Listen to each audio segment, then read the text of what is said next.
Hello மக்களே, மாறன் வீரா கிளைமேக்ஸை நோக்கி போயிட்டுருக்குன்னே சொல்லலாம். நம்ம கண்மணிக்கு இப்படி ஒரு நிலைமை ஆகும்னு சொல்லிட்டு எதிர்பார்த்துருக்கவே முடியாது.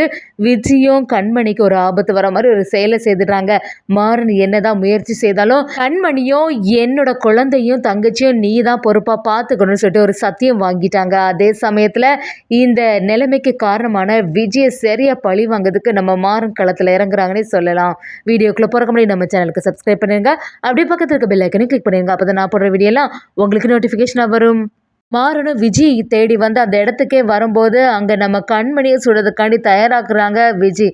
அந்த சமயத்தில் நம்ம மாறனும் தடுக்க போகும்போது கண்மணியோட உயிருக்கு ஆபத்தாயிடுது. அப்படியே கீழே விழுற நம்ம கண்மணியை மாறன் பிடிச்சிடுறாங்க.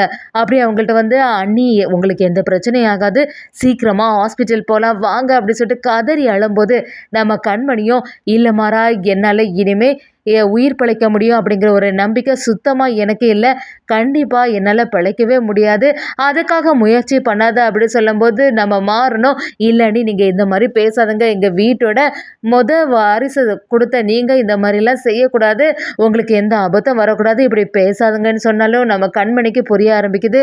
இல்லை மாறா, என்னால் கண்டிப்பாக உயிர் பிழைக்கிறதுக்கு வாய்ப்பே இல்லை, ஆனால் நான் சொல்கிறத நீ ஒருக்கா கேட்கணும், நீ அதை மாதிரி செய்யணும்னு சொல்லும்போது நம்ம மாறணும் என்ன நீ செய்யணும், எதுனாலும் நான் செய்ய அப்படி சொல்லும்போது நம்ம கண்மணியும் என்னோட குழந்தையும் எங்கள் தங்கச்சியும் நீ தான், நீ நல்லபடியாக பார்த்துக்கணும், எனக்கு அது ஒரு வாக்கு தான், என் குழந்தையும் தங்கச்சியும் எந்த பிரச்சனையும் இல்லாமல் பார்த்துப்பேன் அப்படின்னு சொல்லிட்டு எனக்கு ஒரு சத்தியம் பண்ணுன்னு சொல்கிறாங்க. அதை கேட்ட நம்ம மாறணும் இல்லை நீ உங்களுக்கு எந்த பிரச்சனையும் ஆகாது அப்படி சொல்லும்போது நம்ம கண்மணியும் கண்டிப்பாக நீ நல்லபடியாக பார்த்துக்கணுங்கிற நம்பிக்கை எனக்கு இருக்கு, நீ சத்தியம் பண்ணுன்னு சொல்லும்போது நம்ம மாறணும் கண்மணிக்கு அப்படியே சத்தியம் பண்ணி கொடுக்குறாங்க.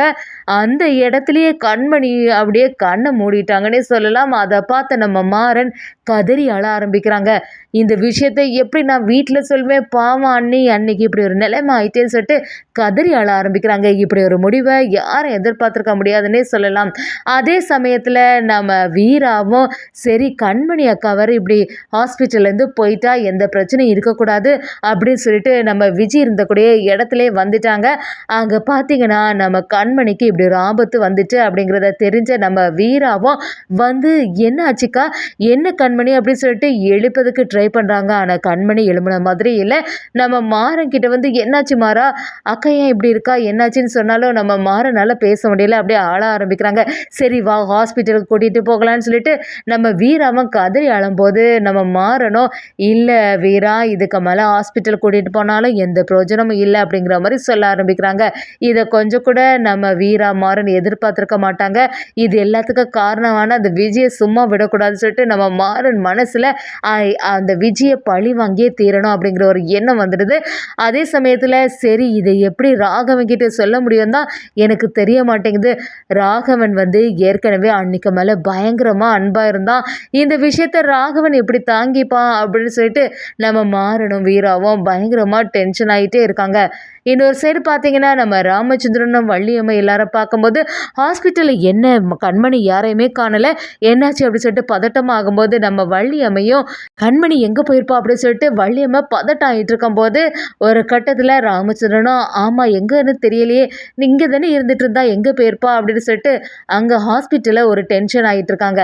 அந்த சமயத்தில் நம்ம மாறனும் வீராவும் என்ன செய்ய முடியும், அப்பானால இதெல்லாம் தாங்கிக்கவே முடியாது, இப்போ தான் நம்ம வீட்டுக்கு ஒரு வாரிசு வந்திருக்கு சொல்லிட்டு குடும்பமே சந்தோஷத்தில் இருக்கும்போது இவங்களுக்கு இப்படி ஒரு பிரச்சனை ஆயிட்டு அப்படிங்கிற விஷயத்தை எப்படி சொல்ல முடியும் அப்படின்னு நம்ம மாறனும் வீரா கிட்ட சொல்லும்போது வீராவும் ஆமாம் மாறா என்னால் தாங்கவே முடியலை அப்படின்னு சொல்லிட்டு வேற வழியே இல்லை, ஹாஸ்பிட்டலுக்கு கூட்டிகிட்டு தான் போகணும்னு சொல்லி நம்ம மாறனும் வீராவும் கண்மணியை ஹாஸ்பிட்டலுக்கு கூட்டிகிட்டு வந்துட்டாங்கன்னே சொல்லலாம்.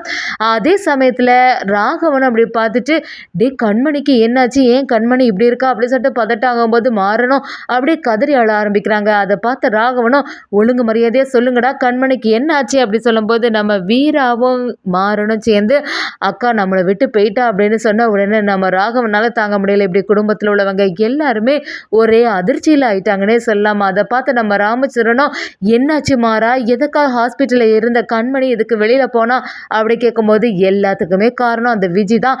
அண்ணி வந்து விஜயை துரத்திட்டு போகும்போது தான் இந்த நிலைமை ஆயிட்டு, அந்த விஜய் வந்து குழந்தைய எப்படியாவது தூக்கிட்டு போயிடலாம் கடத்திட்டு போயிடலான்னு சொல்லிட்டு அந்த இடத்துல இடத்துல வந்து நம்ம குழந்தைய எடுக்கிறதுக்காண்டி வந்தா, அதான் அண்ணி எப்படியாவது குழந்தைய காப்பாற்றணும், விஜி இனிமேல் இப்படி செய்யக்கூடாது அப்படிங்கிறத சொல்கிறதுக்காண்டி அந்த விஜயை பார்க்கறதுக்கு போனா. ஆனால் அந்த விஜி எந்த இரக்கமும் இல்லாமல் அண்ணியை இப்படி பண்ணிட்டா அப்படி சொன்ன உடனே நம்ம ராமச்சந்திரன் வள்ளியம்மை எல்லாரும் கதறி அழ ஆரம்பிக்கிறாங்க. வள்ளியம்மையும் இந்த குழந்தை வேற இப்படி இருக்குது, இந்த சமயத்தில் இப்படி ஆயிட்டேன்னு சொல்லிட்டு பயங்கரமாக ஃபீல் பண்ண ஆரம்பிக்கிறாங்க.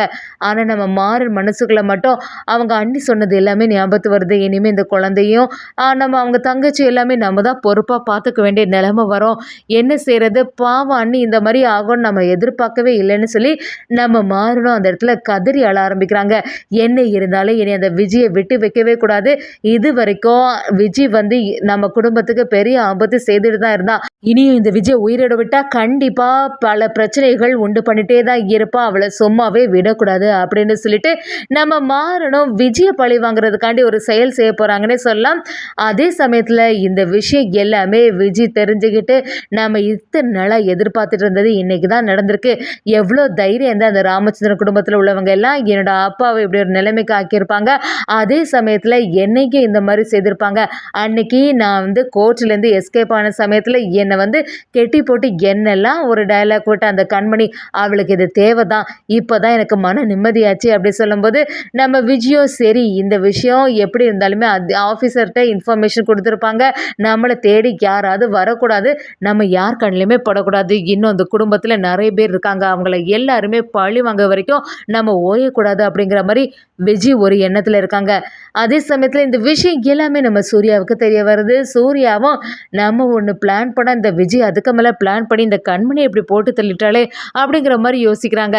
எது எப்படி அந்த ராமச்சந்திரன் குடும்பம் நிம்மதி இல்லாமல் இருந்தால் அதுவே நமக்கு போதும் அப்படின்னு சொல்லிட்டு சூர்யாவும் யோசிக்கிறாங்க. ஆனால் வெளியில் வந்து அதை காட்டாமல் சரி மாறா நீ எதுக்காக கவலைப்படாத, எந்த பிரச்சனையும் இருக்காது, சரி இனி என்ன பண்ண முடியும், அந்த விஜயை உண்டிலன்னு பண்ணிடணும் அப்படின்னு சொல்லிட்டு நம்ம மாறனுக்கு ஆதரவாக பேசுகிற மாதிரி நம்ம சூர்யாவும் மாறனை சமாதானப்படுத்துகிறாங்க. அதே சமயத்தில் நம்ம பிருந்தாவும் வீரா கிட்ட அக்கா இப்படியெல்லாம் ஆகும்னு நான் நினச்சி கூட பார்க்கல, என்னாச்சு கண்மணி, அக்கா எலும்பு எலும்புன்னு சொல்லிட்டு நம்ம வீராவும் பிருந்தாவும் சேர்ந்து கண்மணி பக்கத்துலேருந்து கதறி அழ ஆரம்பிக்கிறாங்க. இதை பார்த்துட்டு இருந்த நம்ம மாறனும் வீரா கொஞ்சம் அமைதியாகுன்னு சொல்லும்போது நம்ம பிருந்தாவும் வீராவும் சமாதானம் ஆகிற மாதிரி இல்லை. நம்ம வீராக்கும் பிருந்தாக்கும் கண்மணி கூட என்னெல்லாம் நிகழ்வுகள் இருந்துச்சோ அது எல்லாத்தையுமே ஞாபகப்படுத்தி பார்க்குறாங்க. கண்மணி தன்னோட தங்கச்சிகளுக்காண்டி எவ்வளோ வேலைகள் செய்தாலும் அது எல்லாமே நம்ம வீராவுக்கு ஞாபகத்து வருது. வீராவுக்கு அவங்க அண்ணன் கனவுல வந்து சொன்னது எல்லாத்துக்குமே ஞாபகத்துக்கு வந்துட்டே இருக்கு. அண்ணி இப்படி தானே சொன்னா, ஆனால் இந்நேரத்துக்கு இந்த இடத்த விட்டே போயிருந்தா எந்த பிரச்சனையும் இல்லாமல் இருந்திருக்கும், எல்லாத்துக்குமே காரணம் நான் தான், நான் கொஞ்சம் உஷாராக இருந்து சீக்கிரத்தில் கண்மணி எல்லாரையுமே இந்த ஊரை விட்டு போக வச்சிருக்கணும் அப்படி சொல்லிட்டு நம்ம வீராவை கதறி அழ ஆரம்பிக்கிறாங்க. ஒரு கட்டத்தில் கண்மணிக்கு இப்படி ஒரு முடிவு ஆகும்னு சொல்லிட்டு யாருமே எதிர்பார்த்திருக்க மாட்டாங்கன்னே சொல்லலாம். அதே சமயத்தில் நம்ம வீராவும் இறுதி கட்டத்தை நோக்கி வந்துட்டு இருக்குன்னே சொல்லலாம்.